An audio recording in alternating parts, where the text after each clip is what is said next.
देखिए आज हम बात करेंगे चाहतनी क्लास के बारे में। रुआ लोग 5वां क्लास, 6ठा क्लास, 8वां क्लास, ई क्लास के बारे में तो जानत हो हम लोग, लेकिन आज हम बताएं रुआ लोगन के मिडिल क्लास के बारे में। मिडिल क्लास का हो दिमाग में ख्याल आई तो मिडिल क्लास के बारे में हम इतने कहें कि जेकरा में सरकार हमेशा कैले रहेला बांस, ओकरे के कहल जाला मिडिल क्लास। नीचे गरीब ऊपर अमीर दाब के बुझ जाए कि मिडिल क्लास के चटनी बनैले बा, जौन चटनी चाट के पूरा सरकार जियता आ वही चटनी गरीब में बांटता आ गरीब लोग ओकरे के चाटता। पूरा देश ओकरे के चाट चाट के एकदम आदमी बना देवल बा मिडिल क्लास। तो देखी मिडिल क्लास के हल्का में नहीं खेलेवे के। मिडिल क्लास में बुझ जाए कि जितना ही देश में अपन अनोखा अनोखा खोज होता कि जौन टूथपेस्ट होला ओकरा के बेलना से दाब के एकदम निकाल देवल जाला, ओमे से एक बूंद निकाल निकाल के लोग मुंह धो देवेला, वो मिडिल क्लास है। काहे कि ये लोग खोज करेला, लोग खाली बैठल बैठल। ये लोग के बुझ जाए कि ये लोग के BMW आईफोन जितना लॉन्च होता है इससे कोनो मतलब नहीं खे। सब कोई खाती होता कि भाई हई आवता हऊ आवता, ये लोग का ना, ये लोग का लगे समूह लोन वाला आवता सब, बैंक लोन वाला आवता सब, खाली बुझ जाए कि लोने वाला किस्ती वाला ये लोग आवता है। ये लोग अमीर लोग का घर में तो महंगा महंगा डिश बनेला, मुर्गा मटन बिरयानी, लेकिन मिडिल क्लास के घरे भैया पनीर तबे बनी जब दूध फाट जाए। देखिए प्यार मोहब्बत तो अमीर लोग खाती बनल बा, काहे कि पैसा बा भाई, प्यार करे खातिर तो पैसा खर्च करे के पड़ी। आ गरीब आदमी आ मिडिल क्लास लोग लगे पैसा जौन बा ना, तो का होला कि ये लोग एक सीधा बियाह होला, आ बियाह के बाद प्यार ना 3-4 साल में 4-5 गो लड़का होला। हमने ऐसा गरीब आदमी मिडिल क्लास आदमी बियाह के बाद हनीमून पर ना जाला, कोनो महाजन के यहाँ जाला सूद पर बियाज लेवे खातिर।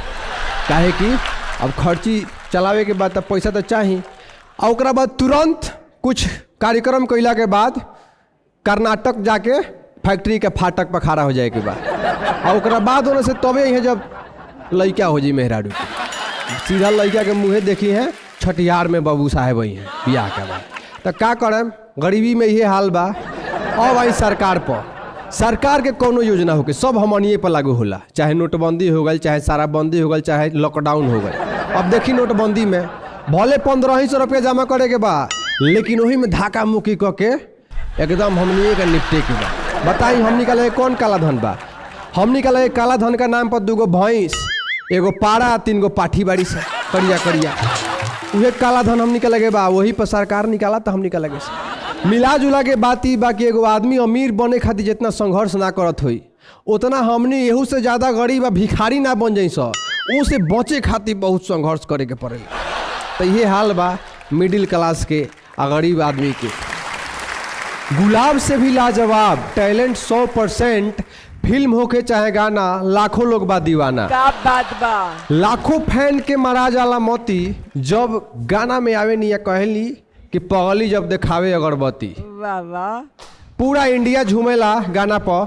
तो जोरदार ताली के साथ एक बार स्वागत करी अपना भोजपुरी के एकदम खूबसूरत, हसीन और कमाल के डांसर एक्टर रक्षा गुप्ता जी के। जोरदार ताली के साथ एक बार स्वागत करिए। Hello hello hello hello hello hello hello hello, finally आप मुझसे मिल लिए।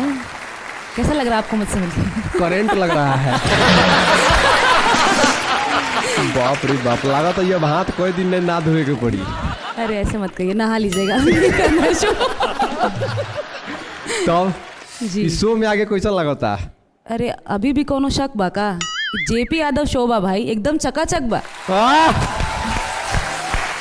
और आपन भाषा सिर्फ कान तक ना दिल तक सुनाई देता, काहे कि असली भोजपुरी इहे बा। बहुत बहुत धन्यवाद राउत। रउआ अपन है खूबसूरती लेके शो में आई नी, ये खूबसूरती के बहुत जरूरत रहा जा। अच्छा देखी हमनी के खाली मोह छोछ लगा के घूमत रहा सन। मैं एक चीज़ और कहना चाहूँगी JP जी, हमारी इंडस्ट्री में सब कुछ था, मसाला, मस्ती, डांस, एक्टिंग, रोमांस, एक ही चीज़ से कमी थी जी, वो थी कॉमेडी। अच्छा, जो आप आए हैं और इसको पूरा कर दिया आप। वाह, बहुत बहुत धन्यवाद।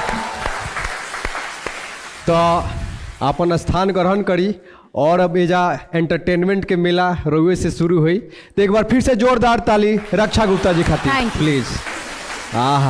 ये आज सोफा के भाग बदल गए। बैठ तो गई नहीं अब रक्षा जी, अब हमारा दिल के रक्षा केंगे हुई हमारा नहीं बुझात पाखी जी काहे कि अभी दिल कूद कूद के कहता कि कुछ कह दो जेपी तक कुछ कह देंगे कि लेकिन देखो तो नहीं कहीं बेलना लेके निकल जाई तो फिर का हुई रउआ कुछ आगे आदम तो हम कुछ कह दी आई जरूर बेलना लेके रउआ बर्दाश्त हम उनका कर पक्ष में बानी। पाखी जी आज भर कुछ कह ले दी ऐसा तो हीरोइन पहला बार हम हीरोइन देख ले बनी ब्याह हो गइल का बियाह हो गई वही से फिर मत बोले रहे दी रहे ना बोले हम भाई हम का पिटा जाए क्या करे कुछ करे के पड़ी तब लोगवा देखी देख लो लोगन भाई तो लोगन खाती हमने कितना झेले के पड़ता एगो अवरी न्यूज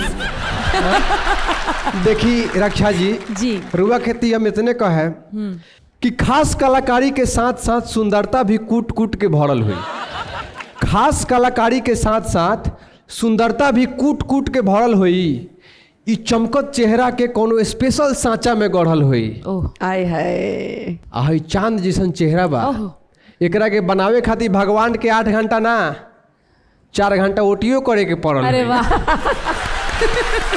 ओवर टाइम भगवान से भी करैले बनी रहुआ तबे इतना सुंदरता पहले बनी रहुआ बात तो एकदम सही बात। होने आज बेलना तैयार बा। खाए, पर ई बात तो सही बेलना बा। खाएंगे लेकिन आदत से लाचार बनी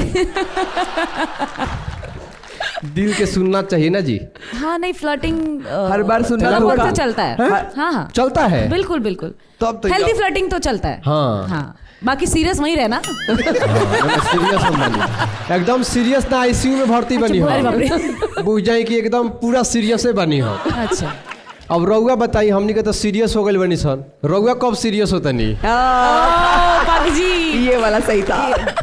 डिफिकल्ट क्वेश्चन यार शुरू में पूछ बताइए कुछ कब रउआ बताई, सीरियस होता नहीं आतना लोग कैसे ना सीरियस कर देले चली। बनी पूरा भोजपुरिया समाज के रुआ सीरियस कर देले बनी पगली दिखावे अगरबत्ती बताई अगरबत्ती तो मैं दिखा रही हूँ पर अभी तक समझ नहीं आया किसको दिखा रही हूँ किसी को भी अगरबत्ती दिखा दे रही है नहीं किसी को नहीं दिखा रही किसी एक को दिखा रही हूँ लेकिन अभी पता नहीं है ना लोग अच्छा Doce pia do show